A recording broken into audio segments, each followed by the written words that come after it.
this or that. ඉතින් බලමුද ඒ විදිහට ගොතික් nail එකක් කරපු විදිහ. මේ කියන්නේ මගේ නේල්ස් මම ඇක්‍රිලික් රීෆිල් එකක් කරලා තිබ්බේ. දැන් සති 3ක් විතර වෙනවා. ඉතින් රීෆිල් එක මම ඇක්‍රිලික් වලින් ෆිල් කරලා දැන් මේ හොඳට සීබ්‍රා ෆයිල් එකෙන් ෆයිල් කරනවා මට අවශ්‍ය ෂේප් එක.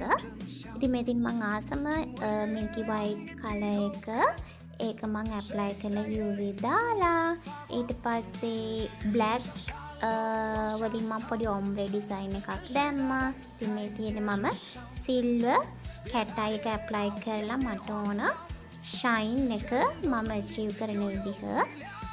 ඒක හරියම ලස්සනට ආවා. මට ඕන විදිහටම මේ විදිහට මැග්නට් එක අල්ලලා තමයි මම ෂයින් එක ගන්නෙ.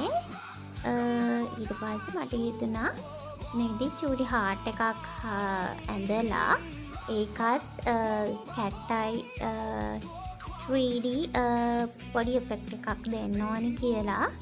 මොකද ගොතික් වුණාට මට චුට්ටක් එක බෙයාරබල් වෙන්න ඕන කියලා හිතුණා.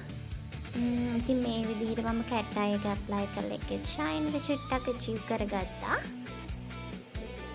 ඊට පස්සේ මම මේ හાર્ට් එක වටේට ආයේ බ්ලැක් ජෙල් කලර් එකෙන් ලයින් ආර්ට් එකක් කරගන්නවා. ඒක හයිලයිට් වෙන්න. ඊට පස්සේ ඒකත් UV එකෙන් ෆික්ස් කරගෙන ඊට පස්සේ මං යනවා ඊළඟ නියපොත්තට. ඒකේ මම ජස්ට් කැට් අයි සිල්වර් එකෙන් පොඩි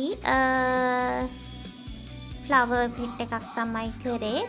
too busy නැති, too simple නැති black and silver white යන කලර් තීම් එකට කරපු nail art එකක් තමයි මේක. මම Herbinet nail care serum එකත් අනිවාර්යයෙන්ම apply කරනවා. ඉතින් මේ තමයි final look එක.